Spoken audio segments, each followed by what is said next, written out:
ഇതൊക്കെ എല്ലാ വീട്ടിലും സംഭവിക്കുന്നതല്ലേ? ആണോ? എനിക്കിതൊക്കെ പുതിയ അനുഭവങ്ങളാണ് മാഡം. സാർ. ആ, നീയാണല്ലോ ഇവിടുത്തെ ഹോം നേഴ്സ്. ആ. നീയൊക്കെ പഠിച്ച് പാസ്സായതാണോ അതോ ഹോം നേഴ്സ് ആണ് ചുമ്മാ നടക്കുകയാണോ? അല്ല, കോഴ്സ് കഴിഞ്ഞതാ. നീ ഒന്ന് വന്നേ, കുറച്ച് ചോദിക്കാനുണ്ട്. നീ വാ, നോക്കിയേക്കാണ്ട് വാടങ്ങട്.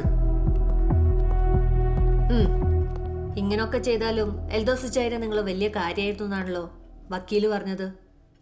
അറിയില്ല, ഉള്ളിൽ ചിലപ്പോൾ ഇഷ്ടമുണ്ടാവും. ഉണ്ടെന്നേ. അല്ലെങ്കിൽ പിന്നെ വിൽപത്രത്തിൽ എല്ലാ സ്വത്തും നിങ്ങളുടെ പേരിൽ എഴുതി വെക്കില്ലല്ലോ. അതൊക്കെ കല്യാണത്തിന് മുന്നേ തീരുമാനിച്ചതാ. ഈ വിൽപത്രം പെട്ടെന്ന് എഴുതണമെന്ന് സെലീന വാശി പിടിച്ചിരുന്നോ? ഇല്ല, ഞാനങ്ങനെ വാശി പിടിച്ചാലും അത് കേൾക്കുന്ന ആളല്ലല്ലോ അച്ചായൻ. അപ്പോൾ കോടതി വിധിയിലൂടെ കിട്ടിയ എസ്റ്റേറ്റും സെലീനയുടെ പേരിലായിരിക്കും അല്ലേ? ആ, വിൽപത്രത്തിൽ എല്ലാ സ്വത്തുക്കളും എന്നാണ് എഴുതിയിരിക്കുന്നത്.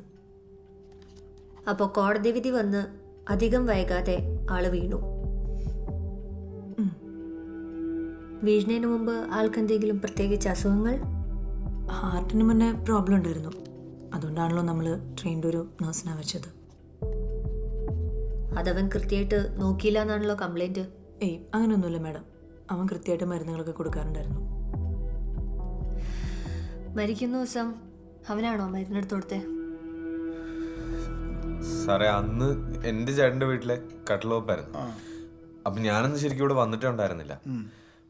പിന്നെ വൈകുന്നേരം ആയപ്പോൾ അമ്മച്ചി ഈ വീട്ടിലുണ്ടാക്കിയ കുറച്ച് താറാവേറിയും പിടിയും അച്ചായനും കൊണ്ട് തരാൻ പറഞ്ഞു. അപ്പം അങ്ങനെ ഞാൻ വരുന്നത് ശരിക്കും. അതുമായിട്ട് വരുമ്പോൾ അച്ചായന് കുഴപ്പമൊന്നും ഉണ്ടായിരുന്നില്ല. ഞാൻ ഫുഡൊക്കെ കൊടുത്ത് അച്ചായനത് അത് മുഴുവൻ കഴിച്ച്. അത് കഴിഞ്ഞ് ഞാൻ കുളിക്കാൻ പോയപ്പോഴാണ് അച്ചായൻ്റെ ബസ്സറിൻ്റെ സൗണ്ട് കേട്ടത്. രചേച്ചി മോളുടെ വീട്ടിൽ പോയതുകൊണ്ട് താഴെ ആരും ഉണ്ടായിരുന്നില്ല. ഞാൻ വേഗം തന്നെ വന്നു. നോക്കുമ്പോൾ അച്ചായനിങ്ങനെ വെട്ടി വേർത്ത് കിടക്കുന്നുണ്ടായിരുന്നു. ഞാൻ വേഗം മുഖമൊക്കെ തുടച്ചു. പിന്നെ എന്തെങ്കിലും അസ്വസ്ഥത ഉണ്ടോയെന്ന് അറിയില്ലല്ലോ. അതുകൊണ്ടാണ് ബെല്ലിനെ അപ്പം തന്നെ വിളിച്ചത്. ജോബിഷ് വിളിക്കുന്നുണ്ടായിരുന്നു, രാവിലെ മുതൽ വിളിക്കുന്നുണ്ടായിരുന്നു ജോബിഷ്. അല്ല, ആരെയും ജോബിഷ്? ജോബിഷിന്റെ കൂട്ടുകാരൻ. ആ, സ്വർണ്ണപ്പണിക്കാരൻ അല്ലേ? ശരി ശരി, പറ. അപ്പോൾ അവൻ കടയിലേക്ക് വരാൻ രാവിലെ മുതൽ വിളിക്കുന്നുണ്ടായിരുന്നു. അപ്പോൾ ഞാൻ നേരെ അങ്ങോട്ട് പോയി. എന്നിട്ട് പിന്നെ ജോബിഷിൻ്റെ അവിടെ ഇരിക്കുമ്പോഴാണ് അച്ചായന് കൂടുതലായി എന്ന് പറഞ്ഞ് കോൾ വരുന്നത്. അപ്പം ഞാനും കൂടെ പോന്നു. വന്നപ്പോൾ അച്ചായന് എനക്കൊന്നും ഉണ്ടായിരുന്നില്ല. എന്നിട്ട് പിന്നെ നമുക്ക് ഈ ചെയ്യാൻ പറ്റുന്ന കുറച്ച് കാര്യങ്ങളൊക്കെ ഉണ്ടല്ലോ, അതെല്ലാം ചെയ്ത് നോക്കി. പക്ഷെ അപ്പോഴത്തേക്ക് അച്ചായൻ മരിച്ചായിരുന്നു. അവൻ വന്നപ്പോഴാണ് മരിച്ചു എന്ന് മനസ്സിലായത്. പിന്നെ എനിക്ക് എന്താ ചെയ്യേണ്ടതെന്ന് അറിയില്ലായിരുന്നു. ബെല്ല് തന്നെ എല്ലാവരും വിളിച്ച് പറഞ്ഞത്. ഓക്കെ, പക്ഷെ ഇതൊന്നും ഞാൻ ചോദിച്ചില്ലല്ലോ സെലീനെ. അല്ല, ഞാനന്ന് നടന്ന കാര്യങ്ങളൊക്കെ ഒന്ന് പറഞ്ഞു എന്നേ ഉള്ളൂ. ചോദിക്കുന്ന ചോദ്യങ്ങൾക്ക് മാത്രം ഉത്തരം. മനസ്സിലായോ? നിനക്ക് അവിടെ എന്തായിരുന്നു പരിപാടി? ജോബിഷിന്റെ അവിടെ? ജോബിഷിൻ്റെ അവിടെയല്ലോ ഈ ഞങ്ങൾ മറ്റേ അവനും നിങ്ങളുടെ മാഡവും തമ്മിൽ എന്തെങ്കിലും റിലേഷൻ ഉള്ളതായിട്ട് നിങ്ങൾക്ക് തോന്നിയിട്ടുണ്ടോ? അയ്യോ ഇല്ല സാറേ, സെലേന കൊച്ചൊരു പാവാ. ആ കൊച്ചനും അതെ. അതാ എൻ്റെ ജോലി ചെയ്തിട്ട് അങ്ങ് പൊക്കോളൂ. അവൻ്റെ കിടപ്പൊക്കെ എവിടെയാണോ? എല്ലാ ദിവസവും നിൽക്കുകയല്ല. അച്ഛൻ എന്തെങ്കിലും ബുദ്ധിമുട്ടുണ്ടെങ്കിൽ നിൽക്കും, അത്രേ ഉള്ളൂ. അപ്പോൾ ഇവിടെ തങ്ങുന്ന ദിവസങ്ങളിൽ ഏത് മുറിയിലാണ് അവൻ കിടക്കാറ്? അച്ഛൻ്റെ മുറിയിൽ. നിങ്ങളില്ലാത്ത ദിവസം അവരുടെ രാത്രി വരാറുണ്ടോ? അങ്ങനെ ഉണ്ടെന്ന് എനിക്ക് തോന്നണില്ല സാറേ. അപ്പോൾ ഒരു ഹോം നേഴ്സ് എന്നൊരുപരി നിങ്ങൾ തമ്മിൽ വേറെ ബന്ധമില്ല എന്നാണ് നീ പറയണേ. നിനക്ക് ശമ്പളം കൂടാതെ മാഡം വല്ല കാശ് തന്നായിരുന്നാ? എത്ര രൂപ? ഒരു 5 ലക്ഷം രൂപ തന്നായിരുന്നു. 5 ലക്ഷം രൂപ? 5 ലക്ഷം രൂപ കൊടുക്കാൻ മാത്രം അവൻ എന്ത് ജോലിയാണ് ചെയ്തേ? അത് ഞാൻ ശമ്പളത്തിൻ്റെ അഡ്വാൻസ് കൊടുത്തതാ. ഇസ്രായേലിൽ പോകുന്നതിന് മുമ്പ് അവൻ തിരിച്ചു തരാമെന്ന് പറഞ്ഞിരുന്നു. ഇതൊക്കെ അച്ചായൻ അറിഞ്ഞിട്ടാണോ? തമ്പ് ഇംപ്രഷനാകുമ്പോൾ എന്തെങ്കിലും അച്ഛനും അറിയുമല്ലോ. അപ്പോൾ ബന്ധുക്കളോ? ഇവിടെ നടക്കുന്ന എല്ലാ കാര്യങ്ങളും അവരെ അറിയിക്കേണ്ട ആവശ്യമില്ലല്ലോ. അതെന്താ? എന്താന്ന് വെച്ചാൽ അച്ഛൻ ഈ ബന്ധുക്കളൊന്നും അത്ര ഇഷ്ടമല്ല. ഇപ്പോൾ ഈ പരാതി വന്ന ജോണി ചായനാണ് അച്ഛൻ്റെ ഏറ്റവും വലിയ ശത്രു. പക്ഷെ മരിച്ചത് അറിയിക്കണ്ടേ? ഞാൻ എപ്പോൾ ജോണി ചായനെ ഫോൺ വിളിച്ചാലും എന്നെ തെറി പറയുക ചെയ്യുക. പിന്നെ ഈ മരിച്ച കാര്യം ഞാൻ അവരോട് വിളിച്ചു പറഞ്ഞാൽ അവർ വേറെ കഥയുണ്ടാക്കും. ഇപ്പം തന്നെ കണ്ടില്ലേ മാഡം ഇവിടെ വന്ന് ഓരോന്നൊക്കെ ചോദിക്കും. ഇതൊരു മതിയായ കാരണമല്ലല്ലോ അവരെ വിളിക്കാതിരിക്കാൻ. എനിക്ക് പേടിയായതുകൊണ്ടാണ് മാഡം ഞാൻ വിളിക്കാതിരുന്നു. ശരി, അന്ന് സംഭവിച്ചതേ ഒന്നുകൂടെ ഒന്ന് പറഞ്ഞേ. ഏത് മരിച്ച ദിവസത്തെയോ? അത് ഞാൻ പറഞ്ഞതല്ലായിരുന്നോ മാഡം? എന്നോട് പറ. അന്ന് ഞാൻ കുളിച്ചുകൊണ്ടിരുന്നപ്പോഴാണ് അച്ചായൻ്റെ റൂമിൽ നിന്ന് ബസറിൻ്റെ സൗണ്ട് കേട്ടത്. അന്നേരം തന്നെ ഞാൻ താഴേക്ക് വന്നു. അന്നേരം തന്നെ എന്ന് പറഞ്ഞാൽ ഒരു 5-10 മിനിറ്റ്. ഡ്രസ്സ് മാറാനുള്ളൊരു സമയം എന്തായാലും എടുക്കുമല്ലോ. എന്നിട്ട് അപ്പോൾ ഞാൻ താഴേക്ക് വന്നപ്പോൾ അച്ചായനിങ്ങനെ ആകെ വേർത്ത് ഇങ്ങനെ ഒക്കെ വേർത്ത്. അപ്പം മരിച്ചിരുന്നോ? അല്ല, എനിക്ക് അപ്പം മനസ്സിലായിട്ടുണ്ടായിരുന്നില്ല. ബില്ല് വന്നപ്പോഴാണ്. അപ്പൊ തൊട്ട് നോക്കിയില്ലേ? ഇല്ല. അപ്പൊ നേരത്തെ പറഞ്ഞു മുഖം തുടച്ചു കൊടുത്തു, മറന്നോ? മുഖം തുടച്ചു കൊടുത്തിരുന്നു, പക്ഷെ മരിച്ചു എന്ന് എനിക്കിപ്പം മനസ്സിലായിട്ടുണ്ടായിരുന്നു. ഈ മുഖം തുടച്ചു കൊടുത്തപ്പോ ആളുടെ വായിന്ന് നൊരയും പദം വന്നിരുന്നോ? ഇല്ല. മുഖം തുടച്ചു കൊടുത്തതിന് ശേഷോ? ഇല്ല. അപ്പോ ബൽത്താസർ എന്നാണോ പറയുന്നതായിരിക്കും അല്ലേ? അവനിതൊന്നുമല്ല പറഞ്ഞ്.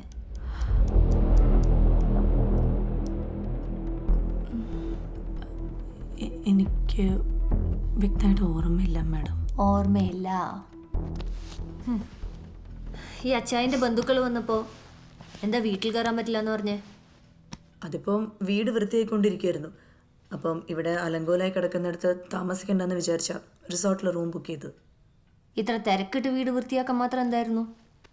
ഈ 7-ൻ്റെ അന്ന് വീട് വെഞ്ചരിക്കുന്ന ഒരു ചടങ്ങുണ്ട്. അതിന് വേണ്ടിയിട്ടാണ് വീട് വൃത്തിയാക്കിയത്. അല്ലാതെ തെളിവ് നശിപ്പിക്കാനൊന്നും അല്ല മാഡം. തെളിവോ? എന്ത് തെളിവ്? എന്തൊക്കെ തെളിവാ നശിപ്പിച്ചത് നീ വ്യക്തമായിട്ട് പറഞ്ഞോ? നീയാണ് എല്ലാ തെളിവും നശിപ്പിച്ചത് മാഡം പറഞ്ഞിട്ടുണ്ട്. സാറേ, ഒരു മനുഷ്യന് സാധാരണ ചെയ്യുന്ന കാര്യങ്ങളൊക്കെ ചെയ്തു, അല്ല തന്നെ സാറേ. എല്ലാ മരണം പോലെയല്ലല്ലോ ഈ മരണം. നീ ഭക്ഷണം കൊടുത്ത് വന്നേരെ മേള് തട്ടിപ്പോയി. ഇതിന്റെ സുഹൃത്തിന് എന്താ പണിയെന്ന് പറഞ്ഞു? സ്വർണ്ണപ്പണി. സ്വർണ്ണപ്പണിക്കാരനായ സുഹൃത്ത്. നീ അവൻ്റെ അടുത്താണ് സൈനൈഡ് വാങ്ങിയത്? അയ്യോ സാറേ, ഞാൻ വാങ്ങിയിട്ടില്ല സാറേ. ഓ, അപ്പൊ അവനറിയാണ്ട് മോട്ടിക്കായിരുന്നു. സാറേ, എന്തിനാ സാറേ ഇങ്ങനെയൊക്കെ ചോദിക്കുന്നത്? ഞാൻ ഒന്നും ചെയ്തിട്ടില്ല സാറേ. എടാ, നിന്നെ മോൻ കണ്ടറിയാൻ നീയെ കൊന്നേക്കണേന്നുള്ളത്. നീ നടന്നത് കൃത്യമായിട്ട് ഇപ്പൊ പറഞ്ഞ് നിന്നെ ഞാൻ കൈവെക്കത്തില്ല. അതല്ല, ഫോറൻസിക് റിപ്പോർട്ട് വന്നിട്ടാണ് നീ സമ്മതിക്കണമെങ്കിൽ. പുന്നാര മോനെ, ഞാൻ സത്യമായിട്ട് ഒന്നും ചെയ്തിട്ടില്ല സാറേ. നിന്റെ ഇസ്രായേൽ പോക്കോടം വരെ ആദ്യം ഒന്ന് ഡൽഹി വരെ പോകണം. അവിടെ ഒരു ചെറിയ കോഴ്സ് ഉണ്ട്, തീർത്താ പോവാം. നിന്റെ പോക്ക് നടക്കുമെന്ന് തോന്നാനുള്ള ബെൽത്താസറേ. ഇപ്പൊ നിന്നെ കസ്റ്റഡി എടുക്കുന്നില്ല. ഈ പരിസരത്തൊക്കെ തന്നെ കാണണം. നീ വിളിച്ചാ വിളിപ്പുറത്തുണ്ടാവണം, കേട്ടാ? മാഡത്തിന് ക്വസ്റ്റ്യൻ കഴിഞ്ഞോടോ? ഇല്ല സാർ, നടക്കുന്നു.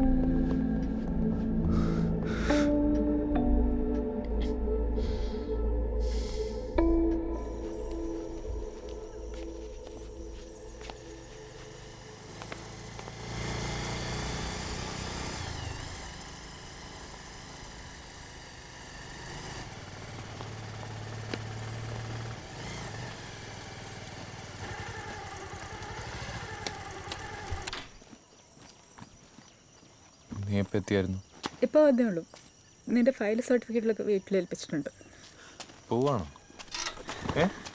ചിജുമോളെ, എനിക്ക് കുറച്ച് കാര്യങ്ങൾ പറയാനുണ്ടായിരുന്നു. വലിയ വലിയ കാര്യങ്ങളല്ലേ, അതൊക്കെ ഞാൻ അറിഞ്ഞിട്ട് ഇപ്പം എന്നാ കാര്യം? എന്തെങ്കിലും ഒരു വഴി പറഞ്ഞാടി. എന്തായാലും നമ്മൾ ജീവിതത്തെ പറ്റി പലതും ആലോചിച്ചിട്ടുണ്ട്. നീ ഇസ്രായേലിൽ പോകുന്നു, നമ്മൾ കല്യാണം കഴിക്കുന്നു, ടൗണിൻ്റെ അടുത്തൊരു വീട് വാങ്ങിക്കുന്നു. ഇതിനൊക്കെയുള്ള വഴി പറഞ്ഞാൽ എനിക്കറിയാം. പക്ഷെ ഒരു കൊലയാളെ രക്ഷിക്കാൻ എനിക്കറിയില്ല. നീയും അങ്ങനെയാണോ വിചാരിച്ചേക്കുന്നത്? പ്ലീസ് ബെല്ലേ, എന്നെ പാട്ടിന് വിട്ടാരെ.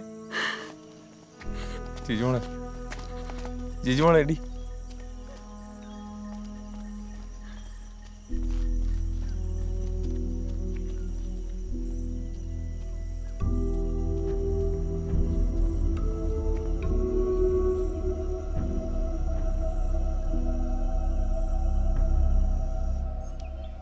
CAയോ? അവര് പേപ്പേഴ്സ് എല്ലാം കൊണ്ടുപോയിക്കോട്ടെ, അതിന് നമുക്കെന്താ പ്രശ്നം? പ്രശ്നമാണ്. ഞാൻ പറഞ്ഞിരുന്നില്ലേ, സെലേനയ്ക്ക് എന്നെ പണിയാവുന്ന 1-2 ക്ലോസുകൾ അതിൻ്റെ അകത്തുണ്ട്. ആ CA അതെടുത്ത് വെച്ച് കേസ് ഒന്ന് സ്ട്രോങ് ആക്കിയാൽ സ്വത്തുക്കളുടെ കൈമാറ്റം ഫ്രീസ് ചെയ്യുന്നുള്ള കാര്യം ഉറപ്പാണ്. പിന്നെ അത് പൊളിക്കാൻ വലിയ പാടാണ്. അതെയോ? അപ്പൊ പിന്നെ നമ്മൾ എന്താ ചെയ്യാൻ വെക്കില്ലേ? നാളെ CAയുടെ ഓഫീസിലെത്തിക്കാനാ പറഞ്ഞിരിക്കുന്നത്. അത് പ്രശ്നമാവില്ലേ? ആരുമില്ല നീ സെലേനൊരു കാര്യം ചെയ്യും. ഇപ്പൊ തന്നെ മേലേമലയിലുള്ള എന്റെ ഫാം ഹൗസിലേക്ക് പോവാ. നമുക്ക് കാര്യങ്ങളൊക്കെ പറഞ്ഞ് ശരിയാക്കാം. നീ മനസ്സിലായി കാണുമല്ലോ അല്ലേ? ഓക്കെ വെക്കില്ലേ, ഞാൻ വരാം. എന്നാ ശരി.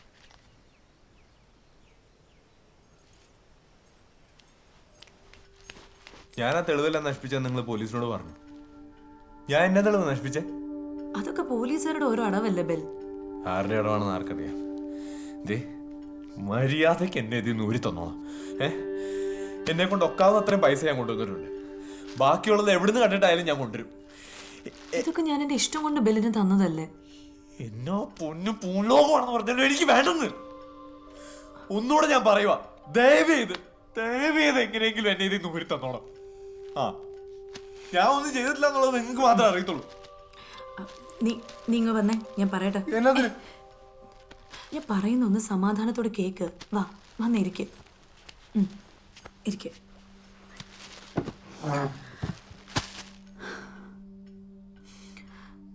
ബെല്ലി വീട്ടിലേക്ക് വന്നു. എനിക്ക് നിന്നെ കണ്ടപ്പോൾ എന്തോ ഒരിഷ്ടം തോന്നി. തിരിച്ച് എന്നോടും അങ്ങനെ ഒരു ഇഷ്ടം ഉണ്ടെന്നാണ് ഞാൻ വിശ്വസിച്ചത്. അതല്ലേ നമ്മൾ ഒരുമിച്ച് കഴിഞ്ഞത്. അല്ലാതെ വരുന്നവർക്ക് ഇങ്ങനെ കൂടെ കിടക്കാൻ അങ്ങനെ ഒരു കൊതിച്ചായിട്ട് ഞാനിവിടെ നിൽക്കാന്നാണോ ബെല്ല് കരുതിയത്? അങ്ങനെ എനിക്ക് മറക്കാൻ പറ്റില്ലല്ലോ ബെൽ. അച്ഛനൊരു ഇത്തിരി സ്നേഹമുള്ള ആളായിരുന്നെങ്കിൽ എനിക്കത് മതിയായിരുന്നു. അങ്ങനെ അല്ലാത്തോണ്ടല്ലേ ഞാൻ നിന്നെ കണ്ടപ്പോൾ ഓരോന്നൊക്കെ ആഗ്രഹിച്ചത്. ഞാൻ എത്ര പ്രാവശ്യം പറഞ്ഞു നമുക്ക് ഒരുമിച്ച് ജീവിക്കാൻ വേണ്ടിയിട്ടാണ് ഞാൻ ഇതെല്ലാം ചെയ്തതും ചെയ്യുന്നതും. അന്ന് നീ ഇതെല്ലാം സമ്മതിച്ചതല്ലേ? സമ്മതിച്ചാ? എന്നിട്ടിപ്പോ എന്നായി? ഒരുമിച്ച് ജീവിക്കുവല്ലോ, ഒരുമിച്ച് ജയിലിലേക്ക് കെട്ടിയെടുക്കാൻ പോവല്ലേ? ആര് പറഞ്ഞു? ബെൽ എന്റെ കൂടെ ഉണ്ടെങ്കിൽ നമുക്ക് ഒരു കുഴപ്പമുണ്ടാവില്ല. ഇനി ഞാൻ എന്നാ ചെയ്യാനാ? നീ ഒന്നും ചെയ്യണ്ട, ചുമ്മാ എന്റെ കൂടെ നിന്ന് തന്നാ മതി. നമ്മൾ ഇതിന്ന് ഊരും. എങ്ങനെ? അതിന് നീ ഇതുവരെ പറഞ്ഞതുപോലുള്ള ഉറപ്പല്ല എനിക്ക് വേണ്ടത്. നമ്മൾ ഒരുമിച്ച് ജീവിക്കുന്നുള്ള ഉറപ്പ്.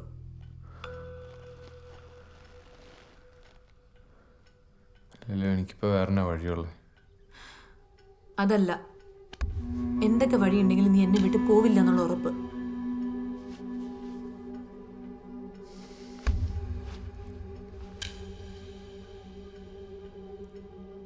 ശരി,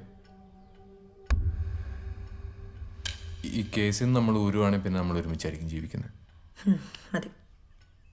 ഇനി ഞാൻ പറയാൻ പോകുന്ന കാര്യം മരണം വരെ നമ്മുടെ ഉള്ളിലുണ്ടാവേണ്ട രഹസ്യമാണ്. അച്ഛൻ്റെ ഫോറൻസിക് റിപ്പോർട്ടിൽ മരണകാരണം സയനൈഡ് എന്നായിരിക്കും. ശരിക്കും സയനൈഡാണ് ഉപയോഗിച്ചത്? പക്ഷെ അത് തിരുത്താനുള്ള വഴിയാണല്ലോ നമ്മൾ നോക്കുന്നത്. ഫോറൻസിക് റിപ്പോർട്ട് തിരുത്താൻ പറ്റുമോ? അതല്ലേ പറഞ്ഞത്, ബെൽ എൻ്റെ കൂടെ ഉണ്ടെങ്കിൽ ഈ മുഴുവൻ സ്വത്ത് കൊടുത്തിട്ടാണെങ്കിൽ ഞാനത് തിരുത്തും. എനിക്ക് ഏറ്റവും വലുത് നീയാണ് ബെൽ, പ്ലീസ്. കാശ് കൊടുത്തൊക്കെ ഇത് മാറ്റാൻ പറ്റുമോ? അതിനല്ലേ വക്കീലുള്ളത്. ആദ്യം ബെല്ലൊരു ഉറപ്പ് പറ.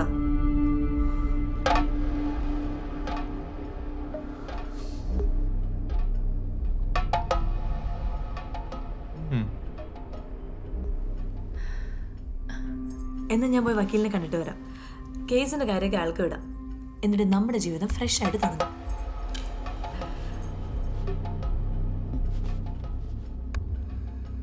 സമ്മതിച്ചു തന്നേക്കുന്നു. എന്ത്? എൻ്റെ ഈ ആത്മവിശ്വാസമേ